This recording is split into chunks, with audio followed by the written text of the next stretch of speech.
Si tu veux savoir comment obtenir un logement ici en Turquie, je t'invite à rester jusqu'à la fin de cette vidéo.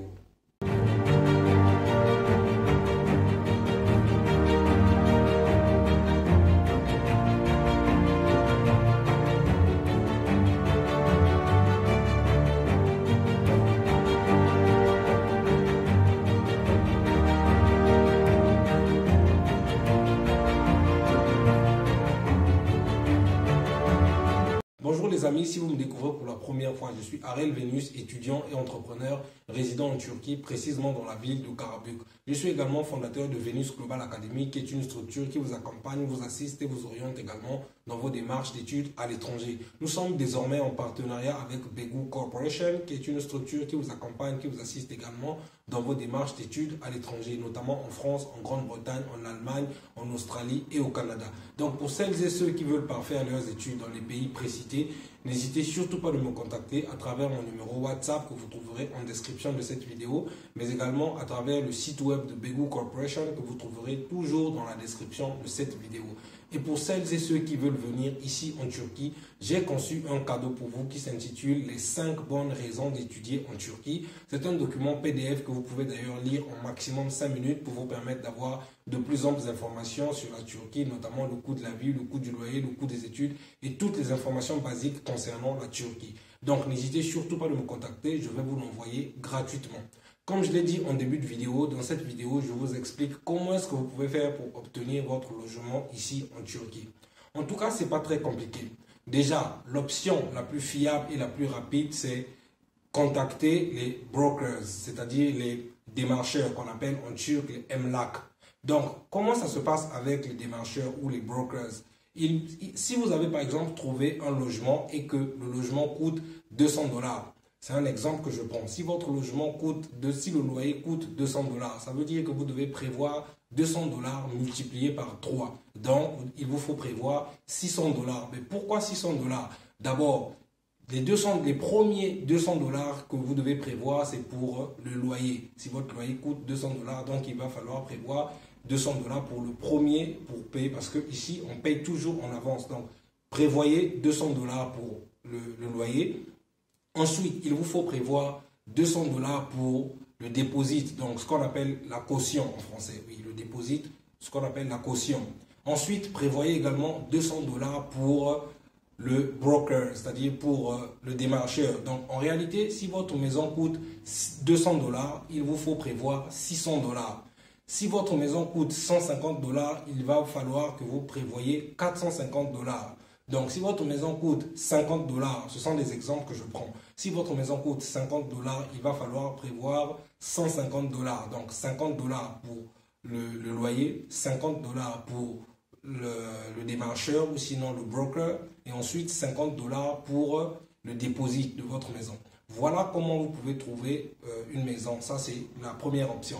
La deuxième option, c'est que vous pouvez également vivre en colocation. Alors, comment ça se passe? La colocation, c'est très simple. Il vous suffit de trouver quelqu'un avec qui vous pouvez partager la même maison et ensuite partager les charges, etc., l'électricité, payer les factures, en fait, diviser la charge des factures, l'électricité, l'eau, le Wi-Fi et toutes les autres charges à manger, etc. Et vous avez également l'option de vivre dans des campus ou dans des hostels, ce qu'on appelle ici en Turquie des yurts. Donc, il y a des yurts pour filles et des yurts pour hommes. Donc, dans les dortoirs, vous avez des règlements, c'est-à-dire que vous pouvez sortir le matin et vous avez également une heure pour entrer, il y a des heures pour dormir, il y a des heures pour manger, etc., etc. Maintenant, comment est-ce que vous pouvez faire pour pouvoir obtenir votre maison? La première option, c'est que vous pouvez être accompagné par quelqu'un qui vit déjà ici en Turquie. Ça va être beaucoup plus facile pour vous de pouvoir trouver une maison. Vous pouvez également utiliser une application mobile qu'on appelle Saybiden. Le seul bémol avec cette application, c'est que ça n'existe qu'en turc et en anglais. Donc, si vous parlez anglais, ça va vous avantager. Mais si vous ne parlez pas anglais, ça va être un peu plus compliqué parce que la majorité des démarcheurs ici ne parlent que turc. Bon, il se peut que vous trouviez certains qui parlent anglais. Bon, surtout dans des petites villes, dans des grandes villes comme Istanbul, Ankara ou Antalya, il est fort probable que vous trouviez des démarcheurs qui parlent anglais. Mais dans des petites villes en province comme ici à Karabük, c'est assez difficile de trouver des personnes ou des démarcheurs qui parlent anglais. Très souvent, tous ne parlent que turc. Donc, c'est très important de pouvoir faire vos démarches à travers une personne qui est déjà ici en Turquie, qui parle turc et qui peut vous aider facilement à pouvoir obtenir votre logement. Alors, comment vous allez faire pour pouvoir vous installer dans la maison? C'est très simple. Il vous faut tout simplement la copie de votre passeport et la personne qui vous accompagne pour faire les démarches présentera sa carte de séjour. Je vais, dans une prochaine vidéo, vous expliquer comment est-ce que vous pouvez faire pour pouvoir obtenir votre carte de séjour. Là aussi, c'est une procédure qui n'est pas complexe, c'est très simple. Il vous suffit juste de présenter ou sinon de prévoir les documents recommandés ou prévoir les documents demandés. Et un élément important également à souligner, vous allez peut-être vous demander, mais quels sont les documents nécessaires pour pouvoir trouver un logement ici en Turquie? C'est très simple. Le seul document principal qu'il vous faut pour pouvoir obtenir ou pouvoir trouver un logement ici en Turquie, c'est votre passeport. Vous n'avez besoin que de votre passeport, c'est tout ce qu'il faut. Parce que quand vous arrivez en Turquie, vous êtes nouveau, vous n'avez pas encore de carte de séjour. Ça veut dire que la personne qui vous reçoit va utiliser sa carte de séjour pour pouvoir mettre dans votre contrat, pour vous permettre ou vous faciliter de pouvoir obtenir votre contrat en bonne et due forme. Donc le seul document dont vous avez besoin, c'est votre passeport parce que la personne qui vous aide à faire ou à effectuer les démarches présentera sa carte de séjour afin de faciliter la signature du contrat. Donc voilà le seul document qu'il vous faut. Et une fois que vous aurez obtenu votre carte de séjour, vous allez pouvoir régulariser votre contrat. Mais déjà, le fait de signer le contrat avec votre passeport et la carte de séjour de la personne qui vous accompagne pour faire les démarches, c'est déjà OK, c'est le seul document qu'il vous faut pour pouvoir obtenir votre logement. Donc, c'est assez simple de pouvoir trouver un logement ici en Turquie. Ce n'est pas très complexe parce que dès lors que vous avez trouvé un démarcheur, ce qu'on appelle ici en turc emlak, vous allez souvent entendre ce terme-là.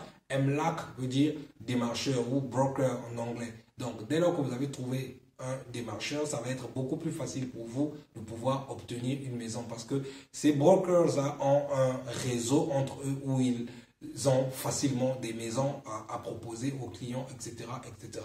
Donc, voilà un peu comment est-ce que vous pouvez obtenir votre logement ici en Turquie. C'est assez rapide hein, en réalité. En une journée, si vous avez un très bon broker, vous avez trouvé votre maison et vous pouvez même aménager le jour même. Parce que ici en Turquie, la majorité, ce sont des fully furnished, c'est-à-dire des maisons entièrement meublées, où vous avez déjà l'essentiel. Hein, bon, les fauteuils, le lit, le washing machine, la cuisine, etc.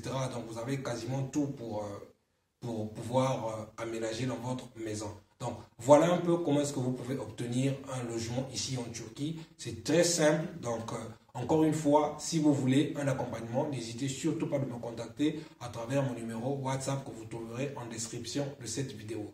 Donc, si vous avez aimé la vidéo, n'hésitez surtout pas de la liker, commenter et partager parce que vous êtes sans ignorer que mon objectif, c'est de pouvoir édifier au moins une personne à chacune de mes vidéos. Donc, si celle-ci peut vous édifier, n'hésitez surtout pas de la partager autour de vous afin qu'elle atteigne le plus grand nombre de personnes.